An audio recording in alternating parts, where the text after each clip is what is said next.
जय जगन्नाथ नमस्कार।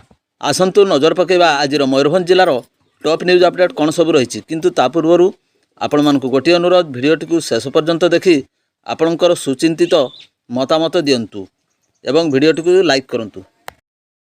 आज प्रथम खबर बेतनटी अबकारी थाना पक्षर चोरामद चालाण होउथवार खबर पाई पिछा कर धरने को चेष्टा करुवा बेले बड़साई थाना अधीन बनताल पदार ट्राक्टर को आड़बाटिया रखी संगबद्ध भाव में अबकारी टीम को घेरी आक्रमण पूर्वक अबकारी गाड़ी की भंगारुजा करने घटन गुरुवार संध्या 6टार मामला रुजु कला बड़साई पुलिस। एतलाकारी बेतनटी अबकारी थाना अधिकारी प्रकाश साहू अभियोग मुताबक चोरामद चालाण होउथवार खबर पाई निजर टीम सहित गुरुवार चढ़ाऊ करथिले।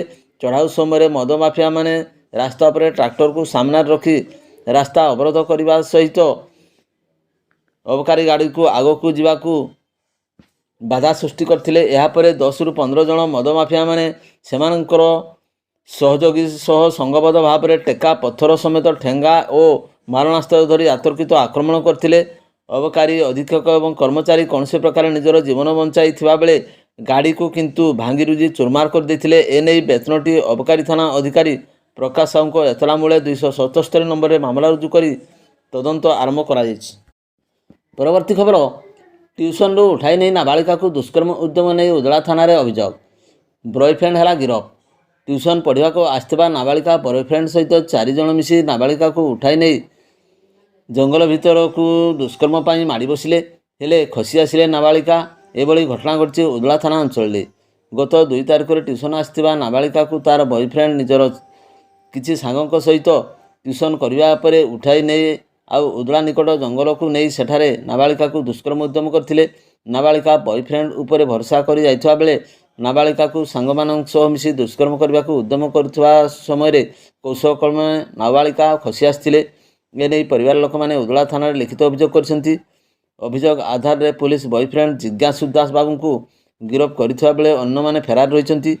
एने उदला आईसी शुक्रवार दिन गोटाए समय गणमाध्यम को सूचना प्रदान कर।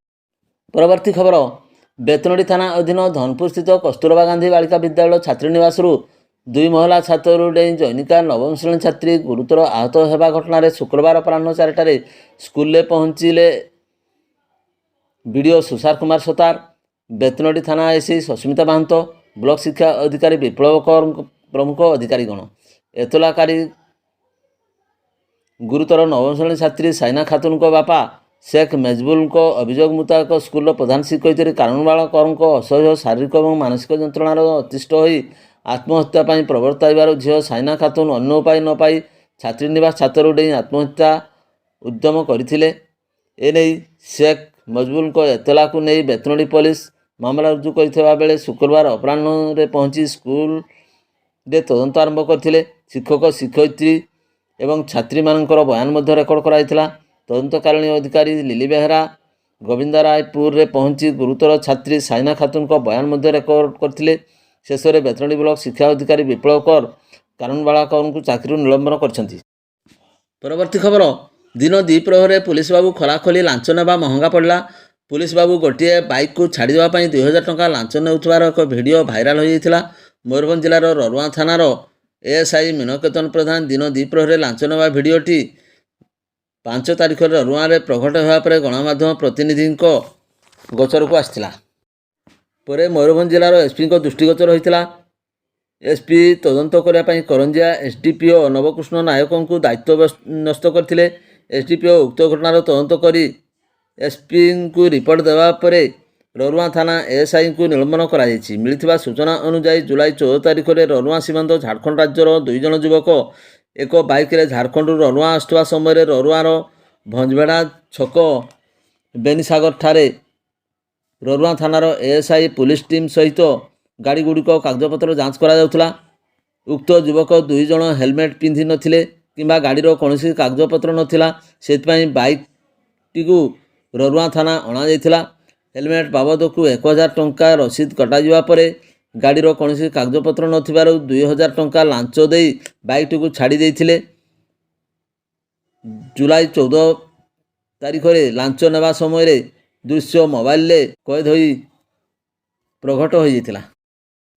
परवर्ती खबर ବାଙ୍ଗିରିପୋଷି ଥାନା ଚନ୍ଦନପୁର ପଞ୍ଚାୟତ ଅନ୍ତର୍ଗତ ବେଢ଼ାକୁଦଲ ଗ୍ରାମର ଜଣେ ବୃଦ୍ଧା ପାଣିରେ ବୁଡ଼ି ମୃତ୍ୟୁବରଣ କରିଛନ୍ତି। ମୃତକ ଜଣକ ହେଲେ ବାଙ୍କି ମାଝୀ, ବୟସ 60 ବର୍ଷ। ସେ ଗାଧୋଇବାକୁ ଯାଇ ନିକଟସ୍ଥ ପୋଖରୀକୁ ଆଉ ଫେରିନଥିଲେ। ଫେରିବାରେ ବିଳମ୍ବ ହେବାରୁ ଘର ଲୋକମାନେ ଖୋଜାଖୋଜି କରିଥିଲେ। ପରେ ତାଙ୍କ ମୃତଦେହ ପୋଖରୀରେ ପାଣିରୁ ଉଦ୍ଧାର କରାଯାଇଥିଲା। ଘଟଣାସ୍ଥଳରେ ବାଙ୍ଗିରିପୋଷି ପୋଲିସ ପହଞ୍ଚି ଶବ ବ୍ୟବଚ୍ଛେଦ ପାଇଁ ବାରିପଦା ପଠାଇ ଶବ ବ୍ୟବଚ୍ଛେଦ କରି ପରିବାରକୁ ହସ୍ତାନ୍ତରିତ କରିଥିଲେ। ସେ ଅତ୍ୟନ୍ତ ଗରିବ ହୋଇଥିବାରୁ ତାଙ୍କ ପରିବାର ତୁରନ୍ତ ସରକାରୀ ସହାୟତା ଯୋଗାଇ ଦେବା ପାଇଁ ଦାବି କରାଯାଉଛି। ପରବର୍ତ୍ତୀ ଖବର, ମୟୂରଭଞ୍ଜ ଜିଲ୍ଲାର ବୈଶିଙ୍ଗା ଥାନା ଅଧୀନ 18 ନମ୍ବର ଜାତୀୟ ରାଜପଥର ପଦ୍ମନାଭପୁର ଟୋଲ୍ ପ୍ଲାଜା ଠାରେ ବୁଧବାର ବିଳମ୍ବିତ ରାତିରେ ଜଣେ ଟ୍ରକ୍ ଚାଳକ ତାଙ୍କ ଖଲାସିଙ୍କୁ ପୋଲିସ ଟଣାଓଟରା ଭିଡ଼ିଓ ଭାଇରାଲ ହୋଇଥିଲା। ଏହାକୁ ଗୁରୁତ୍ୱକୁ ନେଇ ଏସ୍ପି ବରୁଣ ଗୁଣ୍ଟୁପାଲି ବେତନଟୀ ପୋଲିସ ଉପଖଣ୍ଡ ଅଧିକାରୀ ମିନତୀ ବିଶ୍ୱାଳଙ୍କୁ ତଦନ୍ତ ନିର୍ଦ୍ଦେଶ ଦେଇଥିଲେ। ଶୁକ୍ରବାର ଘଟଣାର ସମ୍ପୃକ୍ତ ବୈଶିଙ୍ଗା ଥାନାର ଜଣେ ଏଏସ୍ଆଇ ଓ 2 ଜଣ କନେଷ୍ଟବଳଙ୍କୁ ନେଇ ଘଟଣାସ୍ଥଳରେ ପହଞ୍ଚି ଛାନବିନ କରିଥିଲେ ଏବଂ ଟୋଲ୍ ଗେଟ୍ କର୍ମଚାରୀଙ୍କ ସହିତ ମତାମତ ନିଆଯାଇଥିଲା। ତେବେ ପୁଲିସ ଏସ୍ଡିପିଓଙ୍କୁ ଭାଇରାଲ ଭିଡ଼ିଓ ବାବଦରେ ପଚାରିବାରୁ ସେ କହିଥିଲେ ଯେ ଲେନ୍ ନମ୍ବର 10ରେ ଏକ ଆନ୍ଧ୍ରପ୍ରଦେଶର ଟ୍ରକ୍ ଲାଗିଥିବା ବେଳେ ଏହି ଲେନ୍ରେ ସଫ୍ଟୱେର୍ ଅପଡେଟ୍ ଚାଲିଛି, ଯାହାକି ସମୟ ସାପେକ୍ଷ। ତେଣୁ ଚାଳକଙ୍କୁ ଅନ୍ୟ ଲେନ୍ରେ ଗାଡ଼ି ଲଗାଇବା ପାଇଁ କୁହାଯାଇଥିଲା, ମାତ୍ର ସେ ଏହାକୁ କର୍ଣ୍ଣପାତ କରିନଥିଲେ ଏବଂ ତୁରନ୍ତ ବୁମ୍ ହଟାଇବା ପାଇଁ କର୍ମଚାରୀଙ୍କ ସହିତ ଝଗଡ଼ା କରିଥିଲେ। ଏତିକି ବେଳକୁ ସେଠାରେ କାର୍ଯ୍ୟରତ ପୁଲିସ ଅଧିକାରୀ ଏବଂ 2 କନେଷ୍ଟବଳ ଚାଳକଙ୍କୁ ଗାଡ଼ି ହଟାଇବାକୁ ଚେତାବନୀ ଦେଇଥିଲେ। ଏଥିରେ ଉତ୍କ୍ଷିପ୍ତ ଚାଳକ ଏବଂ ତାଙ୍କର ସହଯୋଗୀ ଆକ୍ରମଣ କରିଥିଲେ। ଫଳରେ କିଛି ସମୟ ପାଇଁ ସେଠାରେ ଉଭୟଙ୍କ ମଧ୍ୟରେ ଧସ୍ତାଧସ୍ତି ଚାଲିଥିଲା। ଚାଳକ ଏବଂ ସହଯୋଗୀଙ୍କ ଅସ୍ୱାଭାବିକ ରୁକ୍ଷ ବ୍ୟବହାର ପାଇଁ ସେମାନେ ମଦ୍ୟପାନ କରିଥିବା ନେଇ ସନ୍ଦେହ ପ୍ରକାଶ କରାଯାଇଥିଲା ଏବଂ ପୁଲିସ ପକ୍ଷରୁ ସେମାନଙ୍କୁ ବ୍ରିଥ୍ ଆନାଲାଇଜର ସାହାଯ୍ୟରେ ମାଦକ ସେବନ ପରୀକ୍ଷା ପାଇଁ କୁହାଯାଇଥିଲା। ଏଥିରେ ସେମାନେ ରାଜି ନ ହୋଇ ଓଲଟା ଭୀଷଣ ଗାଳିଗୁଲଜ କରିଥିଲେ। ଶେଷରେ ଅନ୍ୟ ଉପାୟ ନ ପାଇ ସେମାନଙ୍କୁ ଛାଡ଼ି ଦିଆଯାଇଥିଲା। ପରବର୍ତ୍ତୀ ଖବର, ପିକଅପ୍, ମିନି ଟ୍ରକ୍ ଆଦି ମାଲବୁହା ଗାଡ଼ିଗୁଡ଼ିକରେ ଯାତ୍ରୀ ଏବଂ ଶ୍ରମିକ ନେବା ଆଣିବା ନିଷେଧ ଥିଲାବେଳେ ଠାକୁରମୁଣ୍ଡା ବ୍ଲକ ଅଞ୍ଚଳରୁ ପ୍ରତ୍ୟେକ ଦିନ 15ରୁ 20ଟି ଗାଡ଼ିରେ ବିଲ କାମ ପାଇଁ ପଡ଼ୋଶୀ ବ୍ଲକ ଜିଲ୍ଲାକୁ ଆନନ୍ଦପୁର ଭଦ୍ରକ ଅଞ୍ଚଳକୁ ଗୋଟିଏ ପିକଅପ୍ ଭ୍ୟାନ୍ ଗାଡ଼ି ଯୋଗେ 60ରୁ 70 ଜଣ ବୁହା ହୋଇ ଯାଉଛନ୍ତି ଶ୍ରମିକ। ବେଆଇନ ଭାବେ ଶ୍ରମିକମାନେ ବିପଦପୂର୍ଣ୍ଣ ଅବସ୍ଥାରେ ବୁହା ହୋଇ ଆନନ୍ଦପୁର, ଭଦ୍ରକ, ବନ୍ତ ଅଞ୍ଚଳକୁ ଯାଉଛନ୍ତି। ଏଥିପାଇଁ ଭୋର 4ଟାରୁ ବାହାରି ଚମ୍ପାଝର, ତାଳପଦା, ହାଣ୍ଡିଗଡ଼ା, ସାତକୋଶିଆ, ମହୁଲଡ଼ିହା ପଞ୍ଚାୟତର ଅଞ୍ଚଳରୁ 53 ନମ୍ବର ରାଜ୍ୟ ରାଜପଥର ମହୁଲଡ଼ିହା ଥାନା ଏବଂ ଠାକୁରମୁଣ୍ଡା ଥାନା ଦେଇ 15ରୁ 20ଟି ଗାଡ଼ିରେ ବୁହା ହୋଇ ଯାଉଛନ୍ତି। ଶ୍ରମିକମାନେ ବିପଦପୂର୍ଣ୍ଣ ଯିବା ଆସିବା ପୁଲିସ ନଜରରେ ରହିଲେ ମଧ୍ୟ ଶ୍ରମ ବିଭାଗ ଏବଂ ପୁଲିସ ଏନେଇ ନୀରବ ସାଜିଛନ୍ତି। ପୁଲିସ ପ୍ରଶାସନ, ଶ୍ରମ ବିଭାଗ, ଆଞ୍ଚଳିକ ପରିବହନ ବିଭାଗ ଏହା ଉପରେ ରୋକ ଲଗାଯାଇନଥିବାରୁ ଏହା ଦିନକୁ ଦିନ ବୃଦ୍ଧି ପାଇବା ଦେଖାଯାଉଛି। ଅଞ୍ଚଳ ପ୍ରତି ବିପଦ ଥିବାରୁ ଦୃଷ୍ଟିକୁ ନେଇ ଏହା ଉପରେ ରୋକ ଲଗାଇବା ପାଇଁ ବୁଦ୍ଧିଜୀବୀ ଦାବି କରିଛନ୍ତି। ପରବର୍ତ୍ତୀ ଖବର, ଝାରପୋଖରିଆ ଥାନା ଅଧିକାରୀ ବିଳମ୍ବିତ ରାତିରେ ସୀମାନ୍ତ ଅଞ୍ଚଳ ଜାମଶଳା ନିକଟରୁ ପଶ୍ଚିମବଙ୍ଗ ଅଭିମୁଖେ ଚାଲାଣ ହେଉଥିବା ସମୟରେ ଉଦ୍ଧାର କରିଥିଲେ। ଏକ ବିଶ୍ୱସ୍ତ ସୂତ୍ରରୁ ଖବର ପାଇ ଥାନା ଅଧିକାରୀ ତୁରନ୍ତ ସଦଳବଳ ସହ ଘଟଣାସ୍ଥଳରେ ପହଞ୍ଚିଥିଲେ। ପୋଲିସକୁ ଦେଖି ସମସ୍ତେ ଚମ୍ପଟ ମାରିଥିଲେ। ଥାନା ଅଧିକାରୀଙ୍କ କହିବା ମୁତାବକ ସମସ୍ତ 51ଟି ଗୋରୁଙ୍କୁ ଗୋଶାଳା ପଠାଯିବାର ବ୍ୟବସ୍ଥା କରାଯାଉଛି। ପୁଲିସ ନିଜ ଆଡ଼ୁ ଏକ ମାମଲା ରୁଜୁ କରି ଅଧିକ ତଦନ୍ତ ଜାରି ରଖିଛି। ପରବର୍ତ୍ତୀ ଖବର, ଗୋରୁମଶାଣୀ ଥାନା ଅନ୍ତର୍ଗତ ନୂଆଗାଁ, ଲୁହାଶିଳା, ଆମଦାବେଡ଼ା, ରାଇରଙ୍ଗପୁର ଥାନା ପୋଖରିଆ ଗ୍ରାମ ଅଞ୍ଚଳରେ ଅବକାରୀ ବିଭାଗ ପକ୍ଷରୁ ଚଢ଼ାଉ କରାଯାଇ 333 ଲିଟର ଦେଶୀ ମଦ ଏବଂ 750 ଲିଟର ମହୁଲ ପଚ ଜବତ କରିବା ସହିତ 5 ଜଣଙ୍କୁ ଗିରଫ କରାଯାଇ କଟଚାଲାଣ କରାଯାଇଛି। ଅଭିଯୁକ୍ତମାନେ ହେଉଛନ୍ତି ପୋଖରିଆ ଗ୍ରାମର ଦକ୍ଷିଣ କିସ୍କୁ, ଲୁହାଶିଳା ଗ୍ରାମର ରାଣୀମଣି ଟୁଡୁ, ଆମଦାବେଡ଼ା ଗ୍ରାମର ଗୋବିନ୍ଦ ମୁର୍ମୁ, ନୂଆଗାଁ ଗ୍ରାମର ଝରିମୁଣ୍ଡା ଏବଂ ଗବରା ମୁଣ୍ଡା। ଜବତ ଦେଶୀ ରନ୍ଧା ଓ ମହୁଲ ପଚର ଆନୁମାନିକ ମୂଲ୍ୟ 1 ଲକ୍ଷ ଟଙ୍କାରୁ ଉର୍ଦ୍ଧ୍ୱ ହେବ ବୋଲି ଅବକାରୀ ବିଭାଗ ପକ୍ଷରୁ ସୂଚନା ଦିଆଯାଇଛି। ଉକ୍ତ ଚଢ଼ାଉରେ ବହଳଦା ଅବକାରୀ ଥାନା ଭାରପ୍ରାପ୍ତ ଅଧିକାରୀ ରଣଜିତ ଶବର, ବିଷୟୀ ଅବକାରୀ ଥାନା ଭାରପ୍ରାପ୍ତ ଅଧିକାରୀ ପିଙ୍କି ମାରାଣ୍ଡି, କନେଷ୍ଟବଳ ଦିଲ୍ଲୀପ ଜେନା, ଅରୁଣ କୁମାର ମୁଦଲି, ବୁଦ୍ଧଦେବ ମହାନ୍ତ, ସଞ୍ଜୀବ ମହାପାତ୍ର, ସୁରେନ୍ଦ୍ର ସୋରେନ ପ୍ରଭୃତି ସାମିଲ ଥିଲେ।